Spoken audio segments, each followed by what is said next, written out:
Thank you, Greg. It's like to be back here. It's really fun, and it's amazing to think after the whole long season we had, and after all that's been going through with me in my life so far, it feels good to be back home. For you, Cal, when you have these guys and then they're gone, to have a chance in the summer, pretty much every summer, for them to come back and spend some time with you, what does that mean to you? Well, they all, all 7 are, they've been in and out, and I've gotten a chance to sit down with all of them, and, that's important. They get going now, and now they get their own lives, they got their own agents, they got marketing people. You have to call somebody. Can I get a hold of Carl? Yeah, you have to call Ann, who's going to call Bill, and she'll get a hold of Carl for you. And then I tell her, okay, you call my assistant, who will call my secretary, and they can talk to me then too. So we're going through 25 channels to try to talk to Karl Towns. Where's your bobblehead? Bobblehead? Your I actually I left it. I should have brought it too. I should have brought it. You should have. That would have been funny. I talked to it. It was on my shoulder talking to me. You know what's great though? These kids come back, and I get parents stopping me saying, "These are the greatest kids." I mean, I was stopped about Devin yesterday and about Trey, and the people that were with Carl in Louisville the other day are raving about, man, these are really good guys.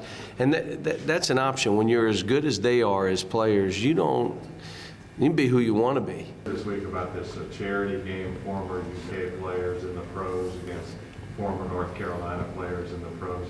Are you playing in the game? I'm definitely planning on playing, but just got to make sure everything could work out so I could come down. It's for my rookie year, so make sure all the timing is right. What's the date on that game? Yeah, the date, it should be in your release, is September 13th. Tip-off is at 5:30. By NBA guidelines, we can't talk as the organizers about which players are playing. Obviously, they can tell that through their social media. But Coach will talk about last year, if you were there, if you covered the game, or covered the Coach Cal's fantasy event last year, $1 million, over $1 million was given away. Coach has the same goals this year. We did the alumni game, I believe, a few years ago. It was a huge success, over 20,000 tickets sold. So the plans are now is Kentucky versus Kentucky now with the guys from North Carolina. I think there could be a lot. And then what we want to do, part of the charity will be in honor of Dean Smith because they're coming here to play. So, the Hall of Fame has asked us to do something for a legacy fund, and maybe Coach Smith, it would be in his name, and hopefully a significant amount in his name given to something like that. So, but it's going to be,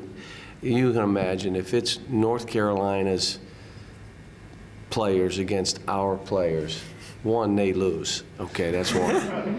But two, the craziness in the building, our people they're nuts. They're crazy. There'll be 25,000 there. And the crazy thing is people are going to buy tickets to scalp a game on September 13th. Are you crazy?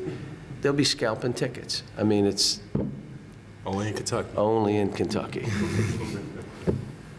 Carl, when you come back for something like this, I mean, does it kind of put in perspective what you were able to achieve here, as well as what this program means and where you are now? I mean, definitely. I mean, the shirt I'm wearing right now doesn't happen if I didn't come to the University of Kentucky and have the best coaching staff in the world, the best coach in college basketball, Coach Calipari. I know you like that song. I like that. You like that. No, but it's the truth. I mean, I don't wear this shirt without him and this program. And I think the biggest thing that I realize of coming back is, that my time is over. I really am not, a Wildcat playing anymore, coming back for training camp and being here for school anymore. It's sad because, life moves by so fast, and the biggest thing I've always taken from Coach when my year here was always live in the present because it goes by so fast. And, I think when he gave us that advice during the season, I really, embellished it and relished it because I think the thing. Well, tell them what the first thing you did when you got back here. You went in the hallway, you walked down there to see if his Sports Illustrated cover was up on the wall. That's the first thing. I want to know, did you put it up yet? Maybe. But, it's those things you realize, that was probably the best advice I've gotten so far in my career because you know, we had such a special team last year, and now that I'm in the NBA and I know I'm starting a different page in my life, you know, I have no regrets because I was able to really cherish every moment I was with my brothers here, cherish every moment I was with the coaches and all the moments we had as a team. And, you know, I don't look back and say, man, I wish I would have did that, because like you said, we played in the present, cherished every moment, and then let go by so fast. Is Kevin Garnett something of a mentor for you? Of course. I mean, he's a living legend, man. He's one of the top players to ever play in the NBA, and be able to have him on my team and be able to learn from him, it's a blessing. I mean, it's talking about learning from one of the most talented forwards ever to play. Cal, do you have any better idea about Jamal's situation with the qualifying? Well, I'd like him to do both. I just don't know if that's going to be possible. It wasn't possible for Carl. I mean, it's just the way the rules are. It's and they don't. They're not. This is the rule. So if there's any way that he can do both, I really would like him to. But it's going to be a hard deal.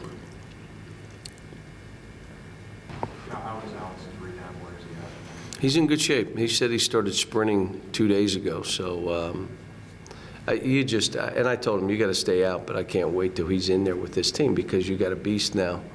And again, when he came in 3 years ago, the league was in a way that I had to prepare him as a three-man, because that's what he was going to be in the NBA. And unless I was going to cheat him, I had to do that. It's been a process. Now the league has changed.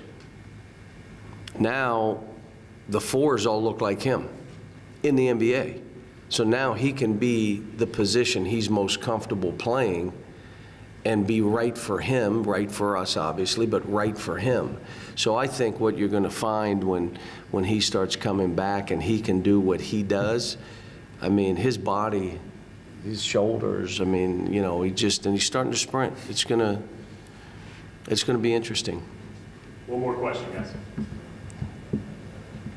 Thoughts on Drake versus Meek Mill? I'm sorry, what? Drake and Meek Mill, the rap beef? Oh, that's an interesting one. Really just Well, it's actually two misunderstandings. What are you saying, Drake what? and Meek Mill, we have a rap beef? What's that? A rap beef? Oh, Drake? I don't know what you're talking about. I was about to say the same thing. I know you don't know it. Back in the day. It's Nah. Drake's our man. And I'll leave you with this. You know, it was great seeing these guys. They all get together, and you can see not only the camaraderie, that there's some emotion between them, and there's feelings between them, and that's what this is about. And you know, people say, well, I need them for 4 years together. They probably get sick of each other after 4 years, but I do know this, what they went through for that season, including now they're running down Dom and Derek, and they're hanging out with Tyler and Marcus Lee. You see, and then how they react to each other. You know, they're going to be in, it was funny where Carl, which he did foul a lot in those summer league games, so if they have now 9 fouls a game, you're going to be fine when you start playing. But he fouls, no, did you foul Trey or did he foul you? That you two started laughing at each other. I don't remember. I think Trey probably fouled. Oh, no, I think you fouled Yeah, Trey. Trey probably I fouled think me. you fouled Trey. But you see them like laughing about it, and you know that they're brothers. Like, look, I'm trying to kill you, but you're still my brother. And seeing Devin in here and Willie hanging out, being Goofy Willie, and you know, the twins in town, and it's just, it's what this is supposed to be about. This is supposed to be about their growth, about them, and now they come back and you know, this camp where they're able to get with the kids, and basically our staff is non-existent. I walk in and do 10 minutes. This is about them doing this stuff and having fun and enjoying it. Thank you.